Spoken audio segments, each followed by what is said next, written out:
Pearl Jam's third album, Vitalogy, just hit its 30th anniversary on November 22nd, 2024. I have an interesting history with this album because I have tried to like it for almost that entire time. I got it when it came out. I found it initially difficult, remote, almost impenetrable. There was something about it that I just could not find my footing with until very recently, I'm very happy to say. So earlier this year, when the band released its latest album, Dark Matter, I was initially like, yeah, whatever. And then I sat and listened to it. I was instantly drawn in by it and won over right away. And I was like, okay, I want to review this record. Let me go back and go through the entire Pearl Jam catalog. I saw Pearl Jam right before I had ever heard the album 10. They were the opening act on a bill that was headlined by the Red Hot Chili Peppers with Smashing Pumpkins in the middle slot. This was right after the albums Blood Sugar Sex Magic and Gish. So I happened to be there on time for the show. Pearl Jam came on. I didn't know who they were. It seemed like hardly anybody in the building knew who they were, and we were summarily blown away by this band. And then I heard the album 10, and it blew up like very few albums ever blow up. And I have always held that album in the category of it's one of those albums that deserves to be as commercially successful as it is. Like, there's something about it in the way it's accessible. Like, I have no issue with its popularity. It's just like, no, that music somehow warrants that to me in my mind.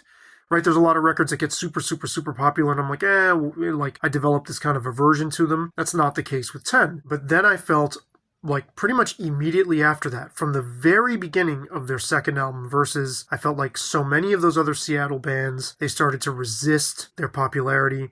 I thought Pearl Jam was kind of working against the elements that made them appealing in the first place. I think they were working against the kind of inner DNA of the band, doing all sorts of contrived ththings, like swerving way too far against what they were. And for me, at the time, this was most epitomized by Vitology. Just a record, to me, I just felt like lost in like a dark forest with this album. Even the artwork and the color scheme, the packaging, the way the lyrics were laid out, everything about this album, the whole package, made it unapproachable.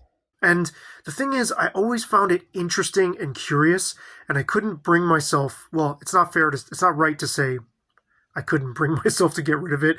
None of the used CD stores would take it. I had tried to get rid of it. I remember taking it in to trade it in at a used CD store, and I don't know, sometime in the mid-2000s or early 2000s or whatever. Might have even been the late 90s.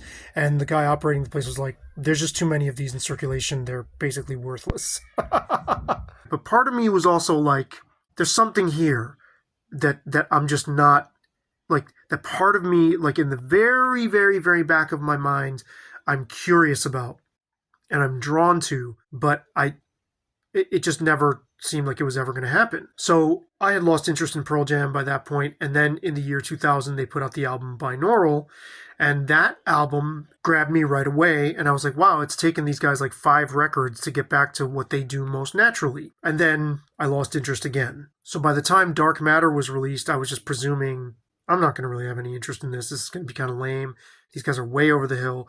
They spent way too much time posturing as something they weren't. Okay, so Dark Matter totally floors me by surprise. I'm like, whoa, go back through the catalog.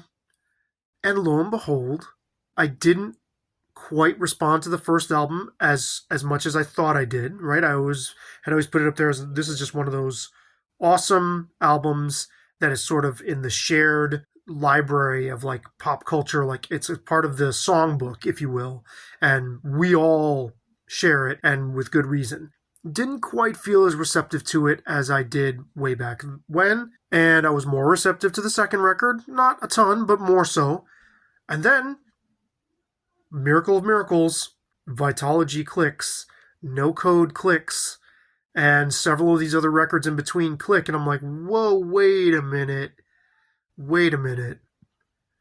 This band is an American classic, and they've been sitting right under my nose this whole time, and I've been ignoring them. There's one record I didn't like at all.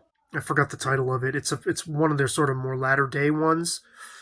That sounded way too commercial to me, but like pretty much everything else, I was like, wow, there's a really rich catalog here. And finally, what had been teasing at me this whole time, this tiny little ray of, you actually do find this album interesting. It's just hard to find your way into it. Finally, it just came together, and songs like Tremor Christ and Spin the Black Circle and well, Not For You was a song I had always liked. Sexy Full Mongol Baby, or whatever song that is. A lot of this stuff, I was like, whoa, they're really stepping out on a limb here. They were really taking chances, whereas I thought they were fighting their own nature just to be strange and just to be ponderous. I this record has won me over out of the blue. I can't really explain why. I'm really happy that it did, though. I had initially, like I said, seen this album as kind of a death knell for them, and now it's this symbol of the rebirth of my appreciation for them. So super cool. That happens sometimes. Curious to know what you think of this album, what you think of Pearl Jam, what you think of their whole career arc. Where does Vitology rank in your, Pearl Jam rankings? Let me know in the comments. For Feedback F, I'm Sabby Reyes Kulkarni, the Apostate Music Journalist. Over and out.